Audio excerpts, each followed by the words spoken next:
சித்தர்கள் எல்லாம் தேடி தேடி சென்று ஓர் இடத்தை அடைந்து அங்கு அவர்கள் சிவனை உணர்ந்தார்கள் என்றால் அதுதான் திருவண்ணாமலை. அந்த திருவண்ணாமலையில் தான் தற்பொழுது நான் நின்று கொண்டிருக்கின்றேன். அதாவது குறிப்பிட்டு சொல்ல வேண்டுமேயானால் தற்பொழுது நான் நின்று கொண்டிருக்கக்கூடிய இந்த மலைப்பகுதியில் தான் கார்த்திகை தீபம் ஏற்றப்படக்கூடிய கொப்பரை கொண்டு செல்லும் பிரதான வழியானது.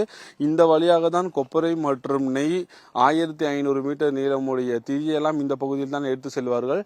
தற்பொழுது நான் இந்த களத்திற்கு வந்து செய்தியை வழங்குவதற்கான மிக முக்கியமான காரணமே 2500 பக்தர்கள் மலையின் உச்சிக்கு அனுமதிப்பார்களா அல்லது கார்த்திகை தீபம் மட்டுமே தான் ஏற்றுவார்களா என்ற கேள்விதான் இந்த பகுதி மக்கள் மட்டுமல்லாமல் உலகத்தில் உள்ள பல்வேறு உலகின் பல்வேறு பகுதி மக்களால் எழுப்பப்படுகின்றது. அதற்கு காரணம் அண்மையில் பெய்த பெஞ்சல் புயல் காரணமாக இந்த மலையில் 40 சென்டிமீட்டர் மழை பதிவானது. இதனால் மண் அரிப்பு ஏற்பட்டது. இந்த மண் அரிப்பை ஏற்பட்டதை அடுத்து ஒரு பெரிய பாறை ஒன்று உருண்டு விழுந்து 7 பேர் உயிரிழந்தனர். இதனால் இந்த பகுதியில் பெரும் அச்சமும் பரபரப்பும் ஓயாமல் இருக்கக்கூடிய இந்த காலகட்டத்தில் தான் அண்மையில் வனத்துறை அதிகாரிகள் ஒரு தகவலை முன்வைத்தனர்.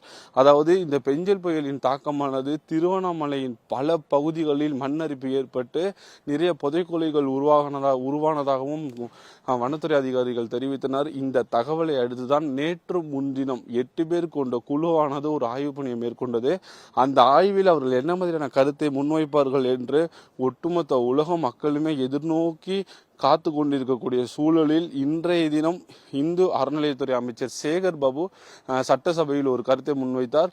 எப்படியாவது கார்த்திகை தீபம் கண்டிப்பாக ஏற்றப்படும், ஆனால் மக்கள் செல்வார்களா என்பதே இனிமேல் தான் இந்த ஆய்வறிக்கைக்கு பின்பு தெரிய வரும் என்ற ஒரு கருத்தை முன்வைத்தனர். மேலும் இந்த 2500 பக்தர்களை இந்த பகுதிக்கு அனுமதிப்பார்களா இல்லையா என்பது நமக்கு இனிமேல் தான் தெரிய வரும். தற்பொழுது நீங்கள் இந்த காட்சிகளை நேரடியாகவே பார்க்கலாம். இந்த மலையில் 40 சென்டிமீட்டர் மழை பதிவான காரணத்தினால் இந்த பகுதி முழுவதுமே பெரும் மணல் அரிப்பு ஏற்பட்டு பாறைகளும் ஒவ்வொரு மரங்களின் வேர்களும் தற்பொழுது வெளியே தெரிகின்றது. இதே போன்ற இந்த தாக்கம்தான் மலை முழுவதும் இருக்கின்றதா இல்லையா என்பதெல்லாம் இந்த ஆய்வறிக்கையில் தெரிய வரும். மேலும் நான் குறிப்பிட்ட ஒரு விஷயத்தை பதிவு பண்ணியாக வேண்டும். என்ன காரணம் அப்படி என்றால் 40 சென்டிமீட்டர் மழை இந்த மலையில் பதிவான காரணத்தினால் பூமியில் இருந்து நீரானது தற்பொழுது கொஞ்சம் கொஞ்சமாக வெளியேறி கொண்டிருக்கின்றது. அதாவது மழை பெய்து முடிந்து ஒரு வாரம் காலமாகியும் அதனுடைய தாக்கம் இன்னும் இந்த மலையின் பகுதியில் இருக்கின்றது என்றுதான் நம்மால் கூற முடிகின்றது. அந்த காட்சிகளை நீங்கள் நேரடியாகவே பார்க்கலாம்.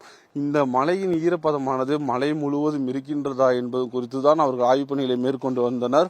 மேலும் வலுவழுப்பாக காணப்படும் இந்த மலைப்பகுதி மலை முழுவதும் இதே போன்று நீடித்தால் 2500 பக்தர்கள் இந்த மலையின் உச்சிக்கு செல்வது மிகவும் கடினமாக தான் இருக்கும். எனவே இன்று மாலை அல்லது இரவுக்குள் அந்த 8 பேர் கொண்ட குழுவின் ஆய்வறிக்கையானது வெளியாகும் என்று எதிர்பார்க்கப்படுகின்றது. மேலும் இந்த 2500 பக்தர்கள் மலையின் உச்சிக்கு சென்று அவர்கள் கார்த்திகை தீபத்தை தரிசிப்பதற்கு வாய்ப்பு இருக்குமா இல்லையா என்பது நமக்கு இனிமேல் தான் தெரிய வரும்.